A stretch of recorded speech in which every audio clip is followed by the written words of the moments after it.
ಚಾರ್ಟ್ಗಳು ಕೇವಲ ಬೆಲೆಗಳನ್ನ ತೋರಿಸಲ್ಲ, ಅವು ಕಥೆಗಳನ್ನ ಹೇಳ್ತವೆ. ಆದ್ರೆ ಆ ಕಥೆ ಹಿಂದಿನ ನಿಜವಾದ ಶಕ್ತಿ, ಅಸ್ಲಿ ಪವರ್ ಏನು ಅಂತ ತಿಳ್ಕೋಬೇಕಲ್ವಾ? ಅದಕ್ಕೆ ನಾವು ವಾಲ್ಯೂಮ್ ಅನ್ನ ನೋಡಬೇಕು.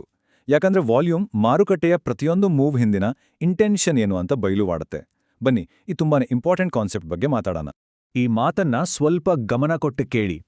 ಬೆಲೆ ಅನ್ನೋದು ಬರೀ ಒಂದು ಜಾಹೀರಾತು. ವಾಲ್ಯೂಮ್ ಇದೆಯಲ್ಲ, ಅದೇ ನಿಜವಾದ ಟ್ರಾನ್ಸಾಕ್ಷನ್. ಇದರ ಅರ್ಥ ಏನ್ ಗೊತ್ತಾ? ಸಿಂಪಲ್. ಪ್ರೈಸ್ ಅಂದ್ರೆ ಬೆಲೆ ನಮ್ಗೆ ಜಸ್ಟ್ ಒಂದು ಓವರ್ವ್ಯೂ ಕೊಡತ್ತೆ. ಆದ್ರೆ ವಾಲ್ಯೂಮ್ ಆ ಚಲನೆ ಹಿಂದಿರೋ ಕಮಿಟ್ಮೆಂಟ್, ಆ ಶಕ್ತಿಯನ್ನ ತೋರಿಸುತ್ತೆ. ಇದು ಹೆಂಗಂದ್ರೆ ಒಂದು ಸುದ್ದಿ ಮತ್ತೆ ಆ ಸುದ್ದಿಗಿರೋ ಸಾಕ್ಷಿ, ಇವೆರಡರ ನಡುವಿನ ವ್ಯತ್ಯಾಸದ ಹಾಗೆ. ಸರಿ, ಈ ವಾಲ್ಯೂಮ್ ಅನಾಲಿಸಿಸ್ ಇದೆಯಲ್ಲ, ಇದನ್ನ ಸಿಂಪಲ್ ಮಾಡ್ಕೊಳ್ಳೋಕ್ಕೆ ನಾವೊಂದು ತುಂಬಾನೇ ಪವರ್ಫುಲ್ ಮೆಂಟಲ್ ಮಾಡೆಲ್ ಯೂಸ್ ಮಾಡೋಣ. ಅದರ ಹೆಸರು ಪ್ರಯತ್ನ ವರ್ಸಸ್ ಫಲಿತಾಂಶ.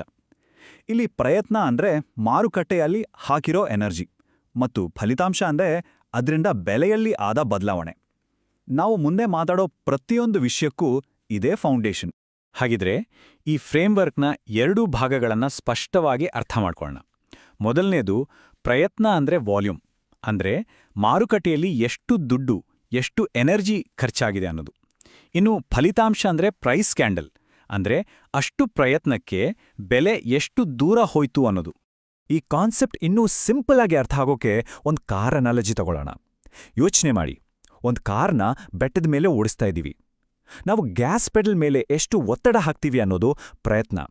ಅದಕ್ಕೆ ಕಾರ್ ಎಷ್ಟು ಸ್ಪೀಡಾಗಿ ಅಥವಾ ಎಷ್ಟು ದೂರ ಹೋಗುತ್ತೆ ಅನ್ನೋದು ಫಲಿತಾಂಶ. ಈ ಸಿಂಪಲ್ ದೃಶ್ಯ ಮಾರುಕಟ್ಟೆಯ ಕಾಂಪ್ಲೆಕ್ಸ್ ಸನ್ನಿವೇಶಗಳನ್ನು ಅರ್ಥ ಮಾಡ್ಕೊಳ್ಳೋಕೆ ತುಂಬಾನೇ ಹೆಲ್ಪ್ ಮಾಡುತ್ತೆ. ಓಕೆ, ಈಗ ಈ ಪ್ರಯತ್ನ ವರ್ಸಸ್ ಫಲಿತಾಂಶ ಮಾಡೆಲ್ ಅನ್ನು ತಗೊಂಡು ಮಾರುಕಟ್ಟೆಯಲ್ಲಿ ನಮಗೆ ಪದೇ ಪದೇ ಕಾಣಿಸೋ 3 ಮುಖ್ಯ ಸನ್ನಿವೇಶಗಳಿಗೆ ಅಪ್ಲೈ ಮಾಡಿ ನೋಡೋಣ. ಮೊದಲನೇ ಸಿನಾರಿಯೋ ತುಂಬಾನೇ ಸಿಂಪಲ್ ಮತ್ತು ಲಾಜಿಕಲ್. ಇದನ್ನ ಮ್ಯಾಚ್ಡ್ ಮೂವ್ ಅಂತ ಕರಿಬೋದು, ಅಂದ್ರೆ ಹೊಂದಾಣಿಕೆಯ ಚಲನೆ. ಇಲ್ಲೇನಾಗತ್ತೆ ಅಂದ್ರೆ ಹಾಕಿದ ಪ್ರಯತ್ನಕ್ಕೆ ತಕ್ಕ ಫಲಿತಾಂಶ ಸಿಗುತ್ತೆ. ಒಂದು ಹೆಲ್ದಿ ಮಾರ್ಕೆಟ್ನಲ್ಲಿ ನಾವಿದನ್ನೇ ಎಕ್ಸ್ಪೆಕ್ಟ್ ಮಾಡೋದು. ಮತ್ತೆ ನಮ್ಮ ಕಾರ್ ಉದಾಹರಣೆಗೆ ಬರೋಣ. ಇದು ಗ್ಯಾಸ್ ಪೆಡಲ್ನ ಜೋರಾಗಿ ಒತ್ತದ ಹಾಗೆ. ಕಾರ್ ಆರಾಮವಾಗಿ ಸ್ಪೀಡ್ ತಗೊಳುತ್ತೆ, ಅಂದ್ರೆ ದೊಡ್ಡ ಪ್ರಯತ್ನಕ್ಕೆ ದೊಡ್ಡ ಫಲಿತಾಂಶ. ಇದು ಒಂದು ಹೆಲ್ದಿ ಟ್ರೆಂಡಿಂಗ್ ಮೂವ್ನ ಕ್ಲಿಯರ್ ಸಿಗ್ನಲ್. ಮಾರ್ಕೆಟ್ ಒಂದು ಡೈರೆಕ್ಷನಲ್ಲಿ ಸ್ಟ್ರಾಂಗ್ ಆಗಿ ಹೋಗ್ತಿದೆ ಅಂತ ಅರ್ಥ. ಸೊ ಸಿಂಪಲ್ ಆಗಿ ಹೇಳೋದಾದ್ರೆ, ಹೈ ವಾಲ್ಯೂಮ್ ಜೊತೆಗೆ ಒಂದು ದೊಡ್ಡ ಕ್ಯಾಂಡಲ್ ಕಾಣಿಸಿದ್ರೆ ಆ ಮೂಮೆಂಟ್ ಹಿಂದೆ ನಿಜವಾದ ಶಕ್ತಿ ಇದೆ ಅಂತ, ಅಂದ್ರೆ ಮಾರ್ಕೆಟ್ ಅದೇ ದಿಕ್ಕಿನಲ್ಲಿ ಮುಂದುವರಿಯೋ ಚಾನ್ಸಸ್ ಜಾಸ್ತಿ. ಸರಿ, ಈಗ ಎರಡನೇ ಸಿನೇರಿಯೋಗೆ ಹೋಗೋಣ. ಇದು ಸ್ವಲ್ಪ ಟ್ರಿಕಿ. ಇದು ಟ್ರೇಡರ್ಗಳಿಗೆ ಒಂದು ಇಂಪಾರ್ಟೆಂಟ್ ವಾರ್ನಿಂಗ್ ಸಿಗ್ನಲ್ ಕೂಡ ಹೌದು. ನಮ್ಮ ಕಾರ್ ಎಕ್ಸಾಂಪಲ್ ನೆನ್ಪಿಸ್ಕೊಳ್ಳಿ. ನಾವು ಗ್ಯಾಸ್ ಪೆಡಲ್ ಪೂರ್ತಿ ತುಳಿದಿದ್ದೀವಿ, ಇಂಜಿನ್ ಗರ್ಜಿಸ್ತಾ ಇದೆ, ಆದ್ರೆ ಕಾರ್ 1 ಇಂಚ್ ಕೂಡ ಮುಂದೆ ಹೋಗ್ತಾ ಇಲ್ಲ. ಯಾಕಂದ್ರೆ ರಸ್ತೆದಲ್ಲಿ ಏನೋ ಅಡ್ಡ ಬಂದಿದೆ. ಮಾರ್ಕೆಟ್ನಲ್ಲೂ ಅಷ್ಟೇ, ವಿಪರೀತ ವಾಲ್ಯೂಮ್ ಇದೆ, ಆದರೆ ಪ್ರೈಸ್ ಮಾತ್ರ ಮೂವ್ ಆಗ್ತಿಲ್ಲ. ಯಾವುದೋ ಒಂದು ಕಾಣದ ಶಕ್ತಿ ಅದನ್ನು ತಡೀತಾ ಇದೆ. ಈ ವಿದ್ಯಮಾನವನ್ನೇ ಅಬ್ಸಾರ್ಪ್ಷನ್ ಅಂತ ಕರೆಯೋದು, ಅಂದ್ರೆ ಹೀರಿಕೊಳ್ಳೋದು. ಬೃಹತ್ ವಾಲ್ಯೂಮ್ ಆದ ಚಿಕ್ಕ ಕ್ಯಾಂಡಲ್. ಇದರ್ಥ ಏನು ಅಂದ್ರೆ, ದೊಡ್ಡ ದೊಡ್ಡ ಪ್ಲೇಯರ್ಸ್ ಅಂದ್ರೆ ಸ್ಮಾರ್ಟ್ ಮನಿ ಸೈಲೆಂಟ್ ಆಗಿ ಬರ್ತಿರೋ ಎಲ್ಲ ಬೈಯಿಂಗ್ ಅಥವಾ ಸೆಲ್ಲಿಂಗ್ ಪ್ರೆಷರ್ನ ಹೀರ್ಕೊಂಡು ಬಿಡ್ತಿದ್ದಾರೆ. ಇದು ಸಾಮಾನ್ಯವಾಗಿ ನಡೀತಾ ಇರೋ ಟ್ರೆಂಡ್ ಮುಗಿತಾ ಬಂತು ಅನ್ನೋದಕ್ಕೆ ಒಂದು ಸ್ಟ್ರಾಂಗ್ ಸಿಗ್ನಲ್. ಈಗ ನಮ್ಮ ಕೊನೆಯ 3ನೇ ಸಿನಾರಿಯೋ ನೋಡೋಣ. ಇದು ವಿರೋಧ ಇಲ್ಲದಿರುವುದರ ಬಗ್ಗೆ, ಅಂದ್ರೆ ಅಪೋಸಿಷನ್ ಆಬ್ಸೆಂಟ್ ಆಗಿರೋದು. ಇದು ತುಂಬಾನೇ ಇಂಟ್ರೆಸ್ಟಿಂಗ್ ಸಿನಾರಿಯೋ. ಇಲ್ಲಿ ನಾವು ಗ್ಯಾಸ್ ಪೆಡಲ್ನ ಜಸ್ಟ್ ಲೈಟಾಗಿ ಟಚ್ ಮಾಡ್ತೀವಿ, ಆದ್ರೆ ಕಾರ್ ತಾನಾಗೆ ಬೆಟ್ಟ ಹತ್ಕೊಂಡು ಹೋಗ್ತಾ ಇರುತ್ತೆ. ಯಾಕಂದ್ರೆ ಯಾವುದೇ ರೆಸಿಸ್ಟೆನ್ಸ್ ಇಲ್ಲ, ರಸ್ತೆ ಪೂರ್ತಿ ಖಾಲಿ ಇದೆ. ಮಾರ್ಕೆಟ್ನಲ್ಲಿ ಇದರ ಅರ್ಥ ಮಾರಾಟ ಮಾಡೋರೇ ಇಲ್ಲ. ಸೊ ಕಡಿಮೆ ವಾಲ್ಯೂಮ್ ಇದ್ರೂ ಪ್ರೈಸ್ ಮೂವ್ ಆಗ್ತಾ ಇದೆ ಅಂದ್ರೆ ಅದರರ್ಥ ಮಾರ್ಕೆಟ್ನ ಇನ್ನೊಂದು ಸೈಡ್ನಲ್ಲಿ ಯಾರೂ ಇಲ್ಲ. ಅಂದ್ರೆ ಪ್ರೈಸ್ ಮೇಲೋಗ್ತಿದ್ರೆ ಸೆಲ್ಲರ್ಸ್ ಇಲ್ಲ, ಪ್ರೈಸ್ ಕೆಳಗೆ ಬರ್ತಿದ್ರೆ ಬೈಯರ್ಸ್ ಇಲ್ಲ ಅಂತ. ನಾವು ಈಗ ತಾನೇ ಅಬ್ಸಾರ್ಪ್ಷನ್ ಅಂದ್ರೆ ಒಂದು ಕಾಣದ ಗೋಡೆ ಅಂತ ಮಾತಾಡಿದ್ವಿ. ಸರಿ, ಹಾಗಿದ್ರೆ ನಿಜವಾದ ಚಾರ್ಟ್ಗಳಲ್ಲಿ ಈ ಗೋಡೆ ನಮಗೆ ಹೇಗೆ ಕಾಣಿಸುತ್ತೆ? ಈ ಥಿಯರಿಯನ್ನು ನಾವು ಗುರುತಿಸೋಕ್ಕಾಗುವಂಥ 2 ಇಂಪಾರ್ಟೆಂಟ್ ಪ್ಯಾಟರ್ನ್ಗಳಾಗಿ ನೋಡೋಣ.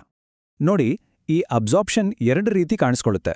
ಒಂದು, ಮಾರ್ಕೆಟ್ ಕೆಳಗೆ ಬೀಳ್ತಾ ಇರುವಾಗ ದೊಡ್ಡ ವಾಲ್ಯೂಮ್ ಜೊತೆಗೆ ಚಿಕ್ಕ ಕ್ಯಾಂಡಲ್ ಬಂದ್ರೆ ಅದನ್ನ ಸ್ಟಾಪಿಂಗ್ ವಾಲ್ಯೂಮ್ ಅಂತಾರೆ.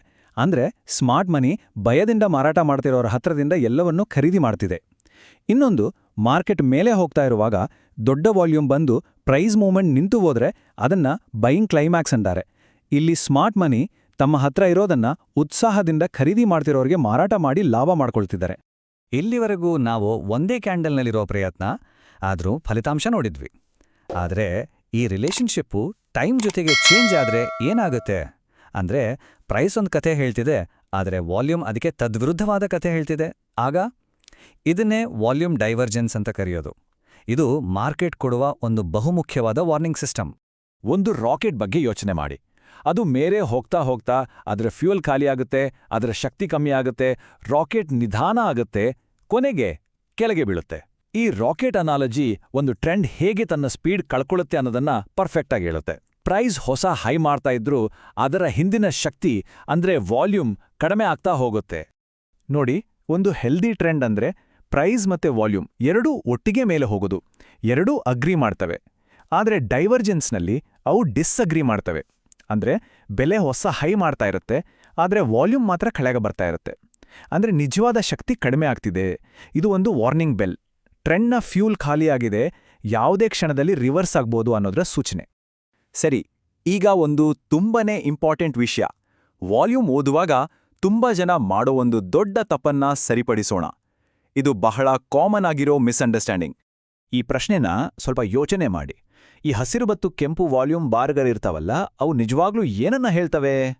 ಸಾಮಾನ್ಯವಾಗಿ ಅನ್ಕೊಳ್ಳೋದೇನು ಅಂದ್ರೆ, ಹಸಿರು ವಾಲ್ಯೂಮ್ ಬಾರ್ ಅಂದ್ರೆ ಬೈಯಿಂಗ್, ಕೆಂಪು ವಾಲ್ಯೂಮ್ ಬಾರ್ ಅಂದ್ರೆ ಸೆಲ್ಲಿಂಗ್. ಇದು ಆಲ್ಮೋಸ್ಟ್ ಎಲ್ಲಾ ಹೊಸ ಟ್ರೇಡರ್ಗಳು ನಂಬೋ ಒಂದು ದೊಡ್ಡ ಸುಳ್ಳು. ಆದರೆ ಇದು ಸಂಪೂರ್ಣವಾಗಿ ತಪ್ಪು. ಯಾಕೆ ತಪ್ಪು ಗೊತ್ತಾ? ಯಾಕಂದ್ರೆ ಪ್ರತಿಯೊಂದು ಟ್ರಾನ್ಸಾಕ್ಷನ್ ಕಂಪ್ಲೀಟ್ ಆಗಕ್ಕೆ ಒಬ್ಬ ಬಯ್ಯರ್ ಮತ್ತೆ ಒಬ್ಬ ಸೆಲ್ಲರ್ ಇಬ್ರೂ ಬೇಕೇ ಬೇಕು. ವಾಲ್ಯೂಮ್ ಅನ್ನೋದು ಆ ಟ್ರಾನ್ಸಾಕ್ಷನ್ಗಳ ಒಟ್ಟು ಸಂಖ್ಯೆ ಅಷ್ಟೇ. ಅದು ಬಯ್ಯರ್ ಸ್ಟ್ರಾಂಗ್ ಇದಾರಾ ಅಥವಾ ಸೆಲ್ಲರ್ ಸ್ಟ್ರಾಂಗ್ ಇದಾರಾ ಅಂತ ಹೇಳೋದೇ ಇಲ್ಲ. ಹಾಗಿದ್ರೆ ನಿಜ ಏನು? ನಿಜ ಏನಪ್ಪಾ ಅಂದ್ರೆ, ವಾಲ್ಯೂಮ್ ಬಾರ್ನ ಕಲರ್ ಅದರ ಮೇಲಿರೋ ಪ್ರೈಸ್ ಕ್ಯಾಂಡಲ್ನ ಕಲರ್ನ ಕಾಪಿ ಮಾಡುತ್ತೆ ಅಷ್ಟೇ. ಕ್ಯಾಂಡಲ್ ಹಸಿರಿದ್ರೆ ವಾಲ್ಯೂಮ್ ಬಾರ್ ಕೂಡ ಹಸಿರು, ಕ್ಯಾಂಡಲ್ ಕೆಂಪು ಇದ್ರೆ ವಾಲ್ಯೂಮ್ ಬಾರ್ ಕೂಡ ಕೆಂಪು. ಇಷ್ಟೇ ವಿಷಯ. ಸೊ ಇನ್ಮುಂದೆ ವಾಲ್ಯೂಮ್ ಬಾರ್ನ ಕಲರ್ ಮರ್ತುಬಿಡಿ, ಅದನ್ನ ನೋಡ್ಲೇಬೇಡಿ. ಬದಲಿಗೆ ಈ 2 ಸ್ಟೆಪ್ಸ್ ಫಾಲೋ ಮಾಡಿ. ಸ್ಟೆಪ್ 1, ವಾಲ್ಯೂಮ್ ಬಾರ್ನ ಸೈಜ್ ನೋಡಿ, ಅಂದ್ರೆ ಗಾತ್ರ.